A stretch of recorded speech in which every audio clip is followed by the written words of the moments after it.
Hello students, स्वागत आप सभी का आपके अपने चैनल प्रिपरेशन अड्डा के अंदर। तो जिस तरह से हम सॉल्व करते हुए आ रहे हैं फिजिक्स की क्विज सीरीज, तो उसका हम पार्ट 5 वीडियो देखेंगे जो कि बहुत इंपॉर्टेंट होने वाला है और बहुत ही जबरदस्त कॉन्सेप्टों के साथ ये वीडियो है। तो वीडियो में हमारे साथ बने रहिएगा। 10 क्वेश्चन डिस्कस करेंगे, पार्ट 5 वीडियो है। तो इस पार्ट के पहले क्वेश्चन को डिस्कस करते हैं, जिसमें आपसे कह रहा है लाइट वेव्स, ये है light waves projected on oil surface show 7 colours due to the phenomena of. देखिए, अगर ऑयल सरफेस पर अगर आप लाइट इंसिडेंट कराओगे तो वो पचरंगी कलर का दिखाई देगा, मतलब 7 कलर्स दिखाई देंगे। तो ये किस फिनोमिना को रिप्रेजेंट करता है? तो एक्चुअल में ये फिनोमिना का नाम है डायरेक्ट इंटरफेरेंस। इंटरफेरेंस की वजह से होता है। अगर कोई बच्चा मुझसे इंटरफेरेंस जानने की कोशिश कर रहा है तो मैंने यूपी बोर्ड फिजिक्स के अंदर इसके पूरे चैप्टर को एक्सप्लेन किया हुआ है, लेकिन फिर भी कोई अलग से एक्सप्लेन करवाना चाह रहा तो मैं उसको एक्सप्लेन कर दूंगा। तो इसका देख लेते हैं कुछ किस तरह से दिखाई देगा। तो इसका मैंने एक फोटो क्लिक किया हुआ है, देखिएगा ये इस तरह से दिखाई देता है। अगर आप ऑयल सरफेस पर लाइट इंसिडेंट कराते हैं तो कुछ इस तरह से पैटर्न बनता है 7 कलर्स का। ये किस फिनोमिना को रिप्रेजेंट करता है? ये फिनोमिना को रिप्रेजेंट करता है इंटरफेरेंस को। ध्यान रखना, ये इंटरफेरेंस को रिप्रेजेंट करता है। इंटरफेरेंस के बारे में एक अलग से वीडियो बना देंगे। फिलहाल यहां पर आप डायरेक्ट याद रखिएगा कि ये इंटरफेरेंस को रिप्रेजेंट करता है। ये इंटरफेरेंस का एग्जांपल है। जब आप इसकी डेफिनेशन 12th में याद करते हैं तो वहां पर आपको बताया जाता है। क्वेश्चन नंबर 42 देख लेते हैं, जो कि बहुत जबरदस्त है और बहुत ही ज्यादा कॉन्सेप्ट है इसके अंदर। थोड़ा दिमाग लगाने का क्वेश्चन है, तो आई होप आपको ये समझ में आएगा अगर मेरे साथ बने रहिएगा। देखिए, इस क्वेश्चन में कह रहा है आपसे द साइकिलिस्ट, जो कि मैन है, लीन कर जाता है, लीन या फिर बैंड करता है हिमसेल्फ, खुद को, around a turning point because. अगर कोई बंदा किसी पर्टिकुलर मोड़ पर आकर टर्न लेता है तो वो अपने आप को टर्न लेते वक्त बैंड कर देता है या फिर लीन कर देता है। तो ये क्यों किया जाता है? लीन ना करेगा तो क्या होगा? ये पूरी फिजिक्स इसकी जानेंगे कि ऐसा क्यों होता है कि कोई भी बंदा लीन करता है। तो इसको समझने के लिए मैंने कुछ पिक्चर्स ले रखी हैं। यहाँ पर नॉर्मल पिक्चर्स हैं, ध्यान से देखिएगा, आपको एकदम समझ में आ जाएगा। देखिए, अगर कोई बंदा नॉर्मली स्ट्रेट लाइन में मूव करेगा तो उस पर्टिकुलर कंडीशन पर क्या होगा? जो सेंटर ऑफ ग्रेविटी है, सीजी जिसको बोलते हैं, वो इस पूरी बॉडी के बिल्कुल बीच में होगी। तो क्या होने वाला है? जो एक्शन है, एक्शन मतलब ये है कि जो वेट है वो सीजी से पास होता हुआ बिल्कुल नीचे को जाएगा। चूंकि स्ट्रेट पाथ पे मूव कर रहा है तो सीजी से ही नॉर्मल रिएक्शन पास हो जाएगा, जिसको आप एन से रिप्रेजेंट कर रहे हो। तो यहां पर नॉर्मल रिएक्शन वेट को बैलेंस कर देगी अगर आप स्ट्रेट में मूव कर रहे हैं। लेकिन ये जो रास्ता है थोड़ा कर्वी रास्ता है, तो आपको थोड़ा मोड़ भी लेना पड़ेगा। जैसे मोड़ लोगे तो क्या होगा? ये टायर स्किड करने की कोशिश करेगा इस तरफ को। जब स्किड करने की कोशिश करेगा इस तरफ को, तो उसके स्किडिंग को रोकने के लिए फ्रिक्शनल फोर्स एक्ट में आ जाएगा, जो कि इस तरफ लगेगा। देखिए, स्ट्रेट की बात कर रहा हूं, जब ये स्ट्रेट मूव कर रहा है, जैसे फ्रिक्शनल फोर्स इस तरफ को आएगा तो ये फ्रिक्शनल फोर्स करेगा क्या? नेक्स्ट डायग्राम में देखिएगा, नेक्स्ट डायग्राम में देखिएगा, जैसे फ्रिक्शनल फोर्स इस तरफ को आएगा तो ये सीजी के अलोंग एक टॉर्क लगाएगा जो इसको घुमाने की कोशिश करेगा। और जैसे ही ये इसको घुमाएगा टॉर्क, इसको बैलेंस करने के लिए कोई दूसरा टॉर्क तो है नहीं, तो ये बॉडी क्या होगी? ये बॉडी गिर जाएगी, पूरा ऑब्जेक्ट गिर जाएगा। अब ये टॉर्क किसी को समझ में नहीं आता, टॉर्क होता क्या? तो टॉर्क के बारे में बता देता हूं। तो टॉर्क एक्चुअली होता है फोर्स इनटू परपेंडिकुलर डिस्टेंस। तो यहां पर सीजी के अलोंग मैंने टॉर्क लिया है, तो फोर्स ये रहा, सीजी यहां पर है तो परपेंडिकुलर डिस्टेंस ये रहेगी, यहां से यहां तक ये परपेंडिकुलर डिस्टेंस काम करेगी, और फोर्स ये रहा। तो टॉर्क जो होता है फोर्स इनटू परपेंडिकुलर डिस्टेंस होता है। सीजी के अलोंग ये इस तरह से रोटेट कराने की अपनी टेंडेंसी रखता है। तो जैसे ही बॉडी इस तरफ को रोटेट करेगी तो बॉडी का जो नजारा देखने को मिलेगा वो इस तरह से मिलेगा। ये तब है जब हम सीधे इसको बिना टर्न किए, बिना झुकाए लेकर आने की कोशिश करेंगे। तो बट चूंकि हमें लीन करना होता, तो लीन करने के लिए आपको क्या होगा? लीन करने के लिए अपने टायर को स्ट्रेट की बजाय आपको थोड़ा टर्न करना पड़ेगा। जैसे ही टर्न करोगे तो एक सेंट्रीपिटल एक्सीलरेशन प्रोवाइड हो जाएगा बॉडी को। और यहां पर क्या होगा? देखो, इसका ये टॉप व्यू है और फ्रंट व्यू आपको कुछ इस तरह से दिखेगा कि आपने झुका दिया। सीजी आपको दिख रही होगी, ये सीजी है, तो इस तरह से कुछ झुक जाएगा। नेक्स्ट पिक्चर में देखते हैं, जैसे ही झुकेगा तो ये यहां पर फ्रिक्शनल फोर्स एक्ट में आ जाएगा, जैसे कि डायग्राम में शो कर रखा। जैसे ही फ्रिक्शनल फोर्स एक्ट में होगा तो फ्रिक्शनल फोर्स क्या करने की कोशिश करेगा ये भी देख लेते हैं। देखिए फ्रिक्शनल फोर्स करने की कोशिश करेगा, सीजी के अलोंग टॉर्क लगाएगा इस पर, इस तरफ को। तो जैसे ही टॉर्क लगाएगा इस तरफ को तो एक फोर्स और एक्ट में आती है। जैसे ही ये फ्रिक्शनल फोर्स एक्ट में आई है तो वैसे ही एक फोर्स एक्ट में और आई हुई होती है। देखिए पहले इसको फ्रिक्शनल फोर्स का आप एक डायग्राम और देख लीजिएगा। जैसे ही हम कर्व पर इस तरह से मुड़ते हैं तो फ्रिक्शनल फोर्स की डायरेक्शन ये सेंट्रीपिटल एक्सीलरेशन की डायरेक्शन में आ जाती है। ठीक है, तो यहां पर जो मैंने ये समझाना चाह रहा था वो मैं आगे समझा दूंगा। अब होगा क्या, यहां पर नॉर्मल रिएक्शन एक्ट में आएगी जो कि टायर पे लग रही होगी परपेंडिकुलर डायरेक्शन में, और आपको पता है नॉर्मल रिएक्शन के साथ साथ फ्रिक्शनल फोर्स भी एक्ट में आया हुआ है। जो नेक्स्ट डायग्राम है मैंने इसको लार्ज करके इसलिए ही दिखा रखा है क्योंकि मुझे इसके अंदर समझाना है जो ऊपर समझा रहा था मैं आपको। अब एक्चुअल में हो क्या रहा होगा, जैसे ही मैंने इस बॉडी को लीन कर दिया, झुका दिया, तो फ्रिक्शनल फोर्स तो आपको पता है लग रहा है। क्यों लग रहा है, क्योंकि फ्रिक्शनल फोर्स जो होता है वो स्किडिंग की अपोजिट डायरेक्शन में लगता है। बॉडी इस तरफ स्किड करने की कोशिश करेगी तो इसकी मोशन को रोकने के लिए फ्रिक्शनल फोर्स एक्ट में आ जाएगा।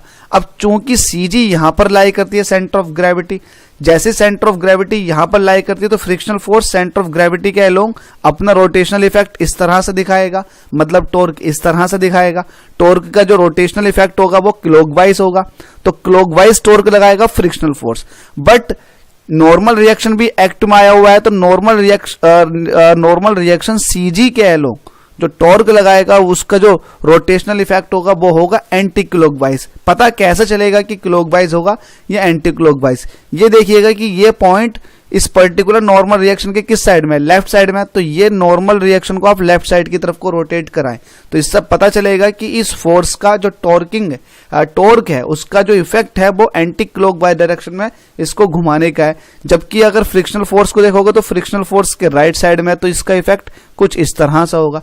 तो जो फ्रिक्शनल फोर्स, इसको मैं रफ कर देता हूं, जो frictional force rotational effect show कर रहा होगा उतनी ही रोटेशनल इफेक्ट नॉर्मल रिएक्शन भी शो कर रहा होगा सीजी के अलोंग। अब देखिएगा जो यहां पर वेट नीचे को एक्ट कर रहा है, चूंकि ये वेट की जो लाइन ऑफ एक्शन है वो सीजी से पास हो रही है, मतलब पास होने का मतलब ये है टॉर्क होता है force into perpendicular distance, perpendicular distance होता है सीजी से जो डिस्टेंस आता है। बट चूंकि ये वेट एक्ट कर रहा है नीचे को जो कि सीजी से पास हो रहा है, जिसके लिए डी 0 होगा, जिसकी वजह से जो वेट लग रहा है उस वेट के थ्रू कोई भी टॉर्क नहीं एक्ट करेगा। तो वेट के थ्रू तो कोई टॉर्क एक्ट नहीं करेगा, लेकिन ये फ्रिक्शनल फोर्स और नॉर्मल रिएक्शन टॉर्क पैदा कर रहे थे क्लॉकवाइज और एंटी क्लॉकवाइज, जो कि मैग्नीट्यूड में इक्वल बट इनके अपोजिट रोटेशनल इफेक्ट है, जिसकी वजह से सीजी के अलोंग नेट मोमेंट जो आ जाएगा वो 0 आ जाएगा। अब नेट मोमेंट जैसे ही 0 आया तो ये हमारी पूरी बैलेंस हो चुकी है, इसका मतलब अब तो ये गिरेगी नहीं और सीधी ऐसे ही चलती हुई आ जाएगी। तो इसका मतलब यहां से आपको सीखने के लिए क्या मिला, यहां से ये सीखने के लिए मिला कि फ्रिक्शनल फोर्स और नॉर्मल रिएक्शन ये टॉर्क प्रोड्यूस करते हैं, लेकिन इनका रोटेशनल इफेक्ट बिल्कुल अपोजिट में होता है, जिसकी वजह से ये एक दूसरे को बैलेंस कर लेते हैं। अगर इन दोनों फोर्सेस का, फ्रिक्शनल फोर्स और नॉर्मल रिएक्शन के रिजल्टेंट की बात करोगे तो वो रिजल्टेंट सीजी से पास होती हुई जाती है। कहां से पास होती हुई जाती है, सीजी से पास होती हुई जाती है। इसका डायग्राम नेक्स्ट है। तो ये सीजी से पास होने वाला टोटल मैंने फोर्स यहां पर सी दिखा दिया है जो सीजी से पास हो रहा है। तो यहां से आपको अब डायरेक्ट उस क्वेश्चन पर चलना है जहां पर क्वेश्चन दे रखा था, ताकि आपको पता चल जाए कि इसका आंसर क्या होने वाला है। तो इस क्वेश्चन के जो ऑप्शन है वो कुछ इस तरह से है, द साइकिलिस्ट लीन करता है या फिर बेंड करता है अपने आप को जब वो टर्न लेता है। तो ऐसा क्यों करता है? पहला ऑप्शन है speed of a man and cycle should be same. नहीं, बिल्कुल गलत, ऐसा नहीं होना चाहिए भाई। स्पीड ऑफ मैन और साइकिल की सेम है, ठीक है यहां तक चल जाएगा, सेम है, अदरवाइज साइकिल विल स्किड। अगर ऐसा नहीं हुआ तो साइकिल स्किड कर जाएगी। क्या बेवकूफों वाली बात कर रहे हैं, साइकिल कैसे स्किड कर जाएगी? साइकिल को जो स्किड कराने वाला फोर्स है वो तो फ्रिक्शनल फोर्स है, तो यहां पर ये स्किडिंग गलत हो गया ये ऑप्शन। दूसरा है he bends to locate the centre of gravity inside the base which prevent him from falling down. बिल्कुल ऑप्शन बी बिल्कुल ठीक हो जाएगा, और इसको आप खुद मैच कर सकते हैं कि कैसे ठीक हो जाएगा। अगले क्वेश्चन की तरफ चलते हैं, क्वेश्चन नंबर 43, जिसमें आपसे कह रहा है which of the following force is exerted by a cream separated machine on the milk देखिए दूध से आप क्रीम को अलग करते हो, एक सेंट्रीफ्यूज मशीन होती है उसके थ्रू अलग करते हो। तो भाई ये कैसे अलग होती है, क्या प्रोसेस होता? तो भाई सेंट्रीफ्यूज का मैं आपको प्रोसेस बता देता हूं, उसमें होने वाला क्या है। देखिए एक्चुअल में क्या होता है, मान लेते हैं कि आपके पास ये सेंट्रीफ्यूज है, या फिर आपके पास इस तरह से आपने एक बैंड करके यहां से लॉक लगा दिया और इसमें आपने मिल्क भर दिया। अब मिल्क के अंदर क्या होता है, फैट होती है, प्रोटीन्स वगैरह होती हैं, फैट पार्टिकल्स होते हैं, वाटर मॉलिक्यूल्स भी होते हैं। तो होने वाला क्या है, बहुत सारे मॉलिक्यूल्स हैं इसके अंदर, कुछ हैवी भी हैं और कुछ लाइट भी हैं। अब इस पर्टिकुलर पॉइंट के अलोंग इसको आप रोटेट कराना शुरू कर दो। जब आप इसको घुमाओगे, इस तरह से घुमाओगे, तो घुमाते वक्त होगा क्या, जो ये हैवी पार्टिकल्स हैं, घुमाते वक्त ये होगा, इन हैवी पार्टिकल्स पर एक फोर्स लगेगा जो कि इस पर्टिकुलर एरिया पर, इस पर्टिकुलर लोकेशन पर इन सभी पार्टिकल्स को ले जाने की कोशिश कर रहा होगा। तो माय डियर, उस फोर्स को ही बोलते हैं सेंट्रीफ्यूगल फोर्स। सेंट्रीपिटल फोर्स नहीं कहते, सेंट्रीफ्यूगल फोर्स बोलते हैं। ठीक है, तो सेंट्रीफ्यूगल फोर्स के थ्रू ही मिल्क और क्रीम दोनों सेपरेट हो जाते हैं, या फिर आप यूं कह सकते हैं कि दूध से आप क्रीम अलग कर सकते हो। तो ये सेंट्रीफ्यूगल फोर्स की वजह से होता है। ठीक है भाई, क्वेश्चन नंबर 44 देख लेते हैं, इसमें क्या कह रहा है। When a stone pieces is brought from the moon surface to the earth. देखिए चांद पर से आप कोई टुकड़ा लेकर आए और वो टुकड़ा पत्थर का आप अर्थ पर लेकर आ गए। तो हमसे पूछ रहा है कि क्या चीज मतलब इसके 4 ऑप्शन दे रखे हैं, 4 ऑप्शन से हिसाब लगाते हैं कि हमसे पूछना क्या चाह रहा है। ठीक है, तो पहले ऑप्शन में कह रहा है इट मास विल चेंज। भाई ऐसा करने से उसका मास बदल जाएगा। देखिए मून पे से लेकर आए हो किसी पत्थर के टुकड़े को अर्थ पर, तो क्या इसका मास बदल जाएगा? बिल्कुल गलत, मास नहीं बदलेगा। तो ये ऑप्शन तो गलत हो गया, मास नहीं बदलेगा।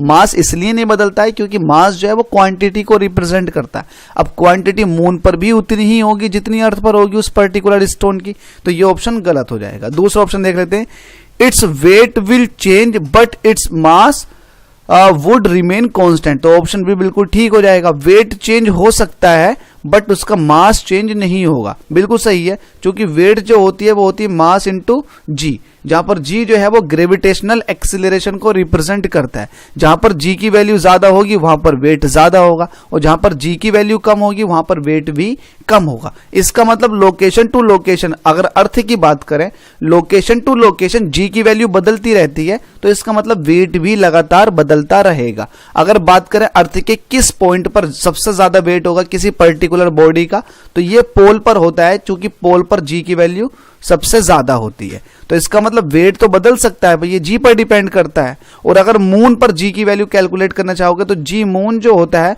वो g/6, जी अर्थ बाई 6। तो जो अर्थ का ग्रेविटेशनल एक्सिलरेशन है उसका 1/6 टाइम्स होता है मून पर, मतलब बहुत ज्यादा कम होता है, आप ये कह सकते हैं। ठीक है भाई, तो इस क्वेश्चन का आपको जवाब मिल चुका है। क्वेश्चन नंबर 45 देखते हैं। The person sitting in a lift और elevator will experience more force. Actually more weight होना चाहिए यहां पर, मोर वेट।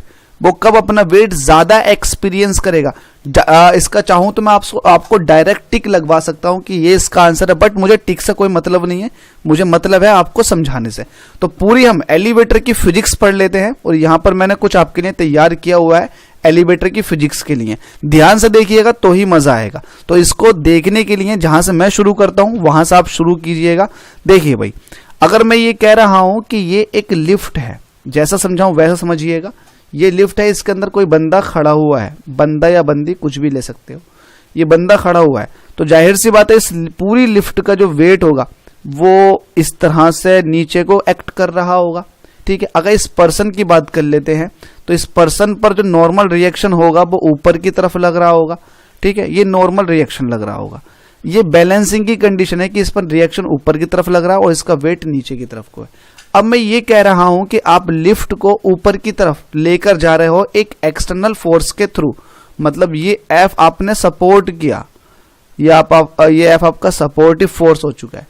तो ये जो नेट इफेक्ट आ रहा है बॉडी का वो ऊपर की तरफ को आ रहा है। ठीक है, क्या आ रहा है? ऊपर की तरफ को आ रहा है। तो मैं ये कह रहा हूं कि एफ नेट जो है वो ma है। अगर आप a एक्सिलरेशन से इस पर्टिकुलर लिफ्ट को ऊपर की तरफ लेकर जा रहे हो तो एफ नेट क्या हो जाएगा, जिसको आपने सपोर्ट फोर्स कहा है, ये हो जाएगा ma के बराबर। तो इसका मतलब आपने सॉरी ये एफ नेट है, सपोर्ट फोर्स दूसरा है, ये एफ नेट की बात कर रहा हूं जिससे मैं लिफ्ट को ऊपर की तरफ लेकर जा रहा हूं। तो लिफ्ट को आप ऊपर की तरफ लेकर जा रहे हो एम ए एक्सिलरेशन से, ठीक है भाई। तो इसका मतलब एम ए एक्सिलरेशन से आप ऊपर की तरफ लेकर जा रहे हो और पर्टिकुलर बॉडी जो है इस लिफ्ट के अंदर रखी हुई उसका वेट नीचे की तरफ को एक्ट कर रहा है।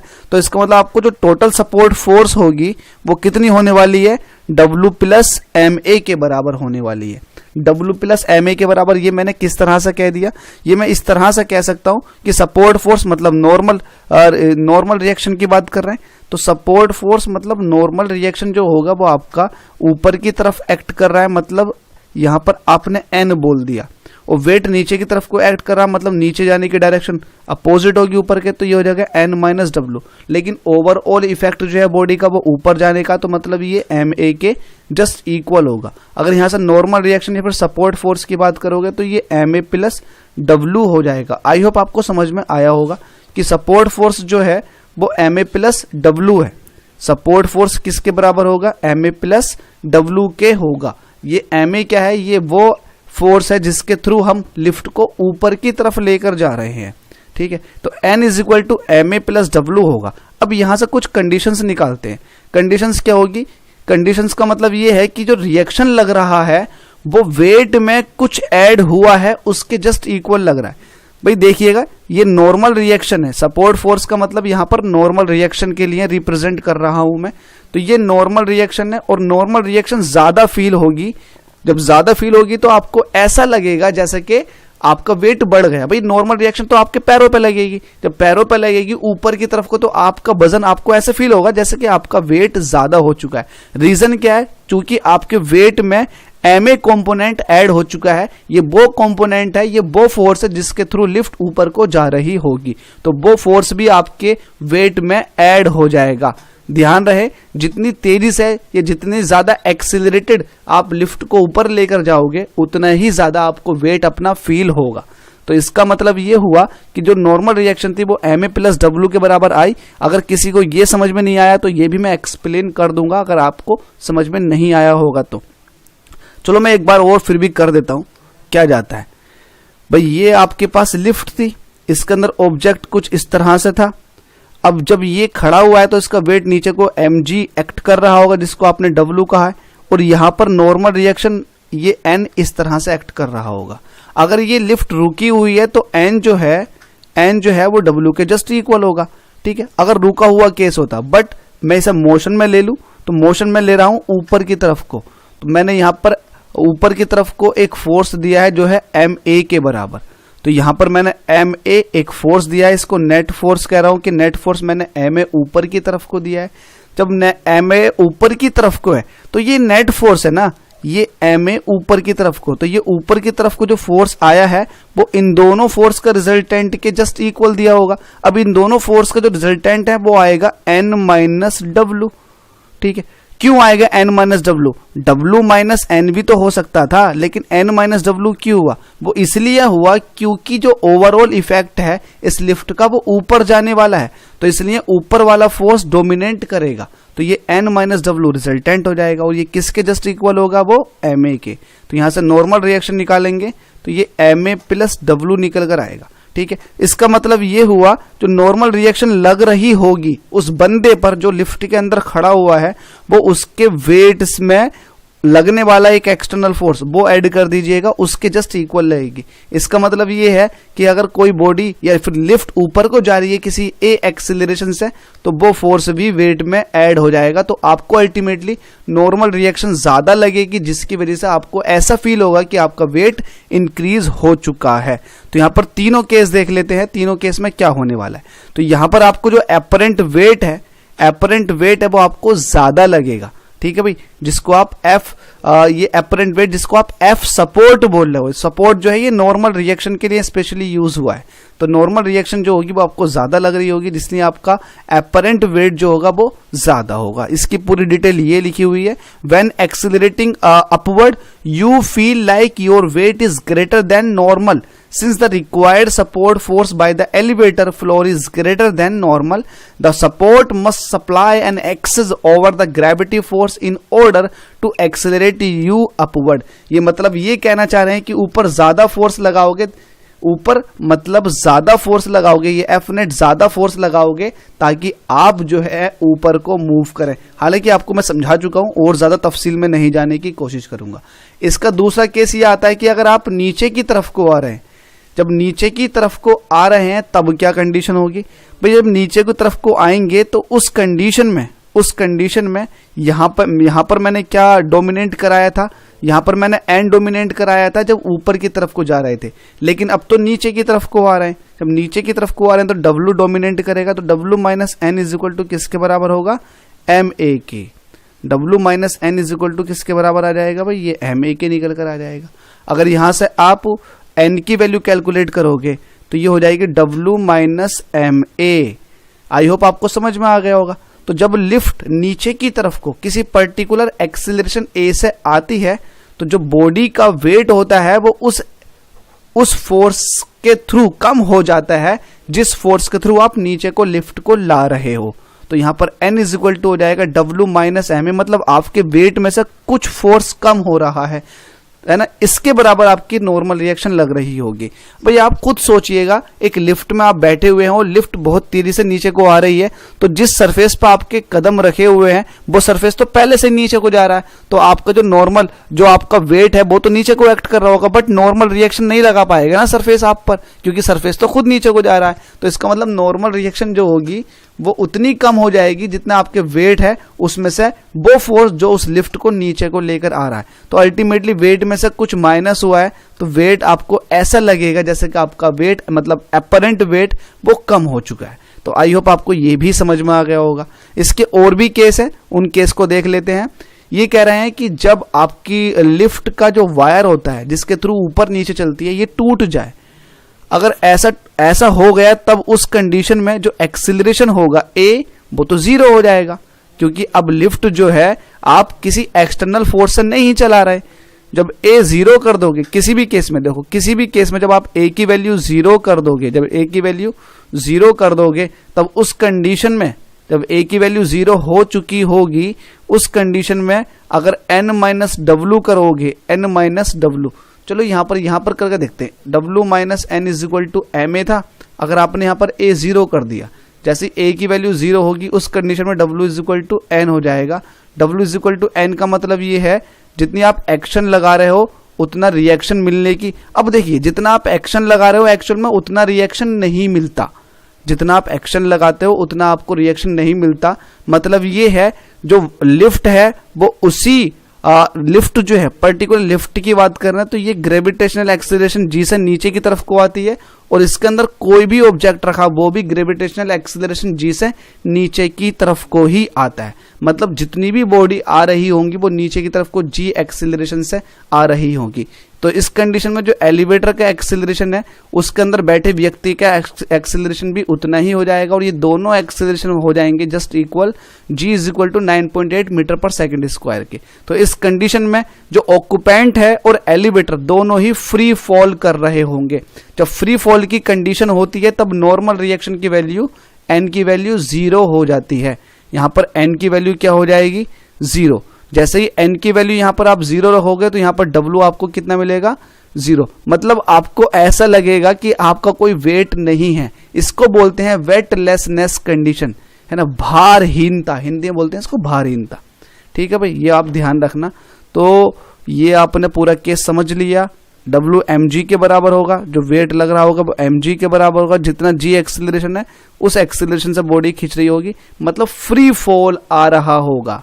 मतलब फ्री फॉल यहां पर इस वजह से कह रहे हैं क्योंकि नॉर्मल रिएक्शन नहीं लग रहा होगा, फ्री फॉल आ रहा होगा। तो यहां पर ऐसा लगेगा जैसे कि आपका वेट जीरो हो चुका है, लिफ्ट के अंदर की बात कर रहे हैं। तो ये वेटलेसनेस की कंडीशन भी कहलाती है। एक केस और आता है कि अगर एक्सीलरेशन जीरो है, मतलब या तो आपकी लिफ्ट रुकी हुई है या ऊपर जा रही है कांस्टेंट स्पीड से, या फिर नीचे को आ रही है वो भी कांस्टेंट स्पीड से। अगर ऐसा है तो उस कंडीशन में ए 0 होता, क्योंकि जब भी स्पीड कांस्टेंट होती है तुरंत एक्सेलरेशन 0 हो जाता है, क्योंकि एक्सेलरेशन तो खुद ये कहता है कि वेलोसिटी में चेंज कितना हुआ। जब वेलोसिटी में चेंज ही नहीं होगा तो एक्सेलरेशन हो जाएगा 0। जब ए 0 होगा तो मैंने आपको यहां पर रखकर दिखाया था, जब ए 0 था तब आपने देखा था कि नॉर्मल रिएक्शन जो थी वेट के जस्ट इक्वल हो गई थी। वो तो यहाँ पर हमने एक चीज और कैलकुलेट की थी, जिसकी वजह से आपने यहाँ पर एक चीज और कैलकुलेट की थी कि नॉर्मल रिएक्शन की वैल्यू, सिंस नॉर्मल रिएक्शन 0 हो रहा था तो आपका W भी 0 की तरफ, मतलब आपको लिफ्ट के अंदर ऐसा लगेगा कि आपको 0 मतलब वेट नहीं है आपका। इस W में 0 नहीं कह रहा है, W तो mg के इक्वल होगा, बट आपको नॉर्मल रिएक्शन के थ्रू ऐसा लगेगा, नॉर्मल रिएक्शन नहीं लगा पाएगी ना आप पर किसी तरह का कोई फोर्स, तब उस कंडीशन में आपको ऐसा लगेगा कि भाई आपके पास कोई वेट ही नहीं है, ऐसा लगेगा। मतलब ये एपरेंट वेट आपका जो होगा वो लगभग 0 होगा, आपको 0 फील होगा। मैं W इक्वल टू mg तो ये एक्चुअल में होगा, बट एपरेंट जो होगा वो 0 होगा। मैं यहाँ पर एपरेंट की बात कर रहा था, कभी आप कंफ्यूज हो इस चीज को लेकर के, ठीक है भाई। तो यहां से आपने ये देखा कि जब आपका एक्सेलरेशन 0 था तब आपका W जो है वो mg के जस्ट इक्वल है। किसी भी इक्वेशन में रख कर देख सकते हैं, यहाँ पर जितनी भी इक्वेशन बनाई है, ठीक है, चाहे आप इसके अंदर रख लें, अगर a 0 हो जाए तो n W के जस्ट इक्वल नहीं हो जाएगा क्या? बिल्कुल हो जाएगा। तो ये आपके पास याद रखना है कि जो आपका a 0 होने के बाद W हमेशा mg के बराबर होगा। जब एक्सेलरेशन नहीं है, लिफ्ट या तो कांस्टेंट वेलोसिटी से ऊपर को जा रही है या कांस्टेंट वेलोसिटी से नीचे को जा रही है, तब उस कंडीशन में जो नॉर्मल रिएक्शन होगा वो आपके जस्ट वेट के इक्वल होगा। ना ज्यादा लगेगा आपको ना कम लगेगा, मतलब आपका वेट जो है ना एक्चुअल में लिफ्ट में उतना ही एपरेंट होगा जितना आपका है, ठीक है, कोई ज्यादा नहीं कोई कम नहीं, चूंकि एक्सेलरेशन 0 है। ये एक्सेलरेशन ही था जो आपके वेट में चेंजेस ला रहा था। आई होप आपको फ्री फॉल भी समझ में आ गया होगा, ठीक है। फ्री फॉल के अंदर एक बार फिर से बता देता हूं, जब यहां से ब्रेक होता है वायर तो ये एलिवेटर भी उसी एक्सेलरेशन से आता है जिस एक्सेलरेशन से ये पर्टिकुलर बंदा नीचे को आ रहा, दोनों सेम एक्सेलरेशन से आते हैं। अब जब दोनों सेम एक्सेलरेशन से आ रहे होंगे तो ये क्या नॉर्मल रिएक्शन लगेगी इस बंदे के ऊपर? बिल्कुल नहीं लगेगी, क्योंकि जैसे ही एलिवेटर नॉर्मल रिएक्शन लगाने के लिए जाएगा वैसे ही ये एलिवेटर नीचे को आ चुका होगा, क्योंकि फ्री फॉल हो रहा है, तो बेचारा नॉर्मल रिएक्शन लगा ही नहीं पाएगा। तो उस कंडीशन में जो एलिवेटर का एक्सेलरेशन है वो ऑक्यूपेंट के एक्सेलरेशन के बराबर हो जाएगा, और ये दोनों एक्सेलरेशन हो जाएंगे ग्रेविटेशनल एक्सेलरेशन के बराबर, क्योंकि फ्री फॉल हो रहे हैं। तो इस कंडीशन में जो इसका एपरेंट वेट होगा बेचारे का वो 0 होगा। इसी को वेटलेसनेस कंडीशन बोलते हैं, जो मैं यहां से एक्सप्लेन करने की कोशिश कर रहा था, ठीक है। यहां से जो एक्सप्लेन करने की कोशिश कर रहा था कि भाई यहां पर W 0 हो गया, W एक्चुअल में 0 नहीं होता, एपरेंट है, ये एपरेंट वेट है जो 0 लगता है, लेकिन एक्चुअल में W जो mg के जस्ट इक्वल होगा, क्योंकि G से आ रहा है नीचे की तरफ को, ठीक है भाई। तो आई होप आपको ये पूरा एलिवेटर के कॉन्सेप्ट समझ में आ गए होंगे। अब एलिवेटर के क्वेश्चन लगाते हैं, जितने भी क्वेश्चन एलिवेटर के होंगे आप सब बचेंगे नहीं, ठीक है भाई। देखिए पहला question, the person sitting in a lift और elevator will experience more weight या फिर मोर फोर्स, ये अपना वेट ज्यादा फील कब करेगा? बताओ, सोच के बताओ, तुरंत बताओ। ये ज्यादा फील तब करेगा जब एलिवेटर ऊपर को जा रहा होगा, when the lift is accelerated upward. तो इसका ऑप्शन बी हो जाएगा, ठीक है। अब क्वेश्चन नंबर 46 पर देख लेते हैं, जिसमें आपसे कह रहा है the apparent weight of a person sitting in a lift is less than its real weight. देखिए एपरेंट वेट जो है उसके रियल वेट से कम है, कम फील हो रहा है उसे। अब ये तभी हो सकता है जब लिफ्ट ऊपर से नीचे की तरफ को आ रही हो कुछ पर्टिकुलर एक्सेलरेशन से। तो यहां पर बी ऑप्शन फिर से ठीक हो जाएगा, डाउनवर्ड्स विद एन एक्सेलरेशन। जब लिफ्ट नीचे को आ रही होगी कुछ एक्सेलरेशन, ए एक्सेलरेशन, यहां पर एक्सेलरेशन की कुछ ना कुछ वैल्यू होनी चाहिए, ए 0 नहीं होना चाहिए, मसला खराब हो जाएगा वरना, ठीक है। तो ए एक्सेलरेशन से जब लिफ्ट नीचे को आती है तब उसके पास उसका वेट जो होता है एपरेंट वेट वो कुछ कम फील होता है, जहां पर मैंने ये समझाया हुआ था, ठीक है। ए एक्सेलरेशन से नीचे की तरफ को आ रही थी तो उसके वेट में से कुछ है ना फोर्स कम हो रहा था, जिसकी वजह से जो एपरेंट वेट था वो कम फील हो रहा था। और भी क्वेश्चन बन सकते थे इससे, मैंने जो कॉन्सेप्ट आपको यहाँ पर एक्सप्लेन किए उससे बहुत सारे क्वेश्चन बन सकते थे, लेकिन यहाँ पर जितने क्वेश्चन दे रखे हैं फिलहाल तो 2 क्वेश्चन हमारे सामने हैं, उन दोनों क्वेश्चन को आपने बता दिया बड़ी आसानी से कॉन्सेप्ट समझने के बाद में। और भी क्वेश्चन होते तो आप बिल्कुल लगा देते 100%, ठीक है भाई। अब इस पर्टिकुलर क्वेश्चन को देख लेते हैं, जिसमें आपसे कह रहा है the time period of a pendulum watch देखिए पेंडुलम वॉच जो होती है उसका टाइम पीरियड का फॉर्मूला होता है T is equal to 2 pi square root L upon G। इसके ऊपर भी 2 क्वेश्चन है इस पर्टिकुलर लेक्चर में। अब देखिए T is equal to 2 pi square root L upon G। तो टाइम पीरियड जो है लेंथ पर डिपेंड कर रहा है, वो ग्रेविटेशनल एक्सेलरेशन पर डिपेंड कर रहा है, बाकी और किसी चीज पर डिपेंड नहीं करता। तो हमसे यही कह रहा है the time period of a pendulum watch depends on mass, mass पर डिपेंड करता है, बिल्कुल नहीं। डिपेंड्स ऑन लेंथ, लेंथ पर डिपेंड करता है, यस पेंडुलम की लेंथ पर डिपेंड करता है, टाइम पर डिपेंड नहीं करता और टेम्परेचर पर डिपेंड नहीं करता। तो ऑप्शन बी इसका बिल्कुल करेक्ट हो जाएगा। उसके लिए आपको ये फॉर्मूला याद रखना बहुत जरूरी है। अब देखिए क्वेश्चन नंबर 48 की तरफ देख लेते हैं। Which type of molecular motion does not contribute towards internal energy. बहुत ही जबरदस्त क्वेश्चन है और डाउट में बिल्कुल मत रहिएगा इस क्वेश्चन के, मैं आपको इसको एक्सप्लेन करके बताता हूं। हमसे कह रहा है कि अगर इंटरनल एनर्जी की बात करें तो इंटरनल एनर्जी किस चीज से मिलकर बनी होती है, मतलब किस तरह की एनर्जी से मिलकर बनी होती है। तो एक्चुअल में जो इंटरनल एनर्जी होती है, इंटरनल एनर्जी जो होती है वो जितनी भी माइक्रोस्कोपिक एनर्जीज होती हैं उनका सम होती है। अब माइक्रोस्कोपिक एनर्जी में आपकी वाइब्रेशनल एनर्जी भी हो गई, रोटेशनल काइनेटिक एनर्जी भी हो गई, ट्रांसलेशनल काइनेटिक एनर्जी भी हो गई। तो इन सभी एनर्जी का potential energy, vibrational potential energy, तो बहुत सारी जो माइक्रोस्कोपिक एनर्जीज होती हैं उन सबका सम मिला करके इंटरनल एनर्जी को बनाता है। तो इस पर्टिकुलर क्वेश्चन का जो आंसर होगा वो नन ऑफ दीज होगा, क्योंकि इसमें से ऐसा कोई सा ऑप्शन नहीं है जिस पर डिपेंड नहीं करती हो, सब पे डिपेंड करती है। तो ये हो जाएगा नन ऑफ दीज, क्योंकि किसी एक पर भी टिक नहीं कर सकते ना आप। तो नन ऑफ दिस, तीनों ही ऑप्शन ठीक है। रोटेशनल पर भी डिपेंड करता है भाई इंटरनल एनर्जी, वाइब्रेशनल पर भी डिपेंड करता है और ट्रांसलेशनल काइनेटिक एनर्जी पर भी डिपेंड करती है। या फिर आप यूं कहें कि टोटल इंटरनल एनर्जी जो है वो vibrational energy plus translational kinetic energy plus rotational energy, इन सबका सम होती है। और भी बहुत सारी माइक्रोस्कोपिक एनर्जी होती है जिनका सम होती है। तो इसका आंसर हो जाएगा नन ऑफ दिस, क्योंकि ये तीनों ही ऑप्शन ठीक है। या तो यहां पर ऑल ऑफ दीज होता, तो ऑल ऑफ दीज होता तो वो ठीक हो जाता, क्योंकि ये तीनों ही ऑप्शन है।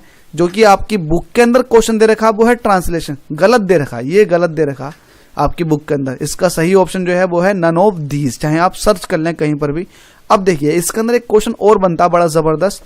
Which type of molecular motion does not contribute towards internal energy of mono atomic gas, of mono atomic gas. एक एटम की गैस के लिए कौन सी एनर्जी नहीं काम में आती है, फिर किस तरह की एनर्जी। यहां पर नोट को अगर हटा दें, नोट को हटा देते हैं नए क्वेश्चन के लिए, तो नोट हटा करके आपने बना दिया which type of molecular motion does contribute towards internal energy. Internal energy किस मोशन की वजह से होती है। तो भाई उस पर्टिकुलर केस में आपको ये ध्यान रखना मोनो एटॉमिक गैस है और आइडियल गैस है, मोनो एटॉमिक आइडियल गैस। अब मोनो एटॉमिक किसको बोलते हैं, ये वो गैस होती है जिनके अंदर एक ही एटम होता है, जैसे कि हीलियम, नियोन, आर्गन, ये एक एटम से मिलकर बनी हुई होती हैं। हीलियम के बीच में किसी तरह का कोई बॉन्ड नहीं होता, ठीक है। जब बॉन्ड नहीं होता तो ये मोनो एटॉमिक गैस है जो कि नॉन बॉन्डेड है। तो इस पर्टिकुलर केस में जब नॉन बॉन्डेड है तो भाई इनके रोटेशन का तो कोई मतलब नहीं हुआ, रोटेशन का मतलब नहीं हुआ, बिल्कुल रोटेट नहीं करेंगी और ना ही ये वाइब्रेट करेंगी। और वाइब्रेट करने के लिए और दूसरी तरह की एनर्जी की रिक्वायरमेंट पड़ती है, तो वो भी है नहीं। तो यहाँ पर वाइब्रेशंस भी नहीं होंगे और रोटेशन भी नहीं होंगे। लेकिन मोनो एटॉमिक है तो ट्रांसलेट तो कर सकती है ना, एक पॉइंट से दूसरे पॉइंट तक जा सकती हैं ये गैसेस।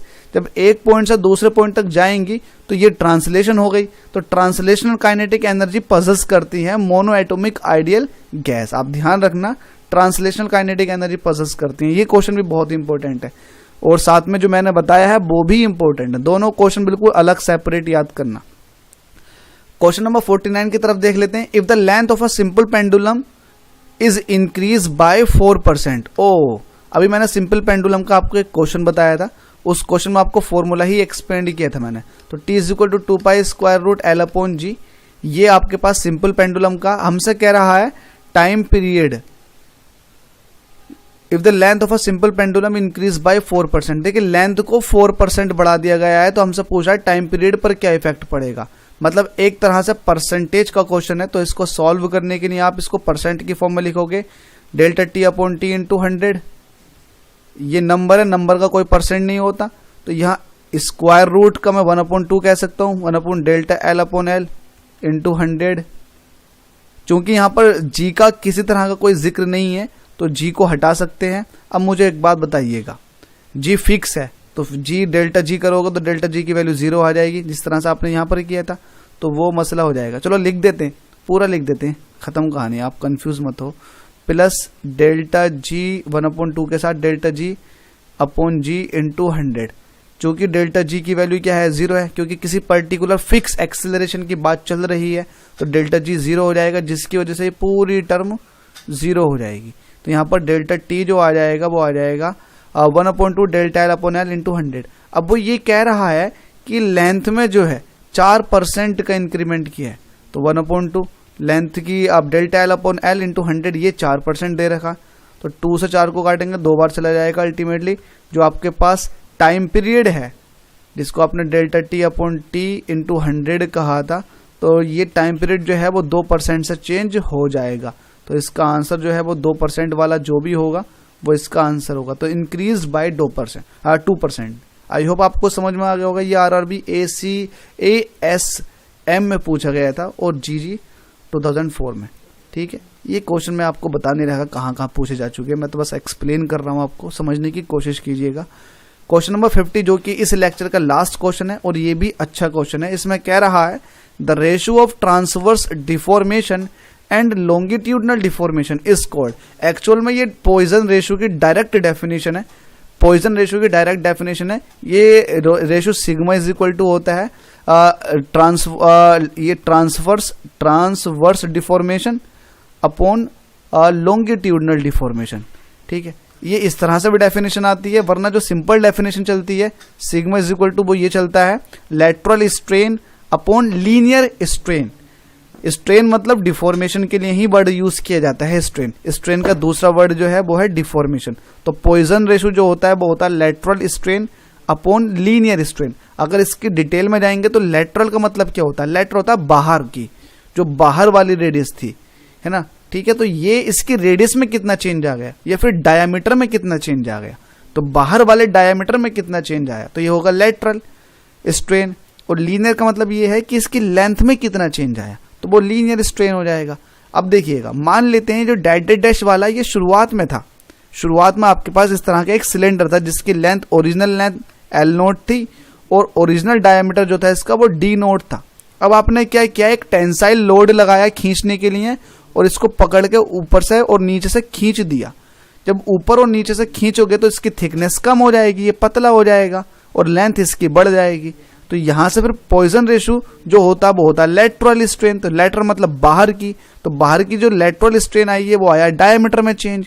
तो ये डायमीटर कितना चेंज हो गया, तो मैं से ये कह सकता हूं change in diameter upon original diameter, ये आपकी लेटरल स्ट्रेन हो गई। और लीनियर स्ट्रेन मतलब इसकी लेंथ में कितना इंक्रीमेंट आया, तो चेंज इन लेंथ, भाई पहले लेंथ ये थी, अब बाद वाली लेंथ ये हो चुकी है बड़ी वाली, तो change in length upon original length, तो ये आपका लीनियर स्ट्रेन है। तो आप यहां पर पॉइजन रेशियो की डेफिनेशन अपनी तरफ से बना सकते हो, lateral strain upon linear strain, ये होती है आपकी पॉइजन रेशियो। ठीक है, lateral strain upon linear, lateral मतलब बाहर की जिसको आप ट्रांसवर्स डिफॉर्मेशन कहते हो, लीनियर मतलब आपकी ये पर्टिकुलर इस पर्टिकुलर लाइन में जिसको आपने कहा था लॉन्गिट्यूडनल डिफॉर्मेशन। तो आप इसको ऊपर वाली डेफिनेशन के थ्रू भी याद कर सकते हैं जो इस पर्टिकुलर क्वेश्चन के अंदर दे रखी थी, वरना मैंने आपको दूसरी तरह से भी समझा दिया। आई होप आपको ये समझ आ गया होगा, बहुत ज्यादा इंपॉर्टेंट था क्योंकि बहुत ज्यादा कॉन्सेप्ट के साथ ये लेक्चर था और इसकी एक्सप्लेनेशन उससे भी ज्यादा अच्छी थी। उम्मीद करता हूं कि आपको एक्सप्लेनेशन समझ में आई होगी। अगर वीडियो अच्छी लगी हो तो प्लीज चैनल को सब्सक्राइब कर दीजिएगा और वीडियो को लाइक और शेयर जरूर कर दीजिएगा। वीडियो देखने के लिए आपका बहुत बहुत धन्यवाद।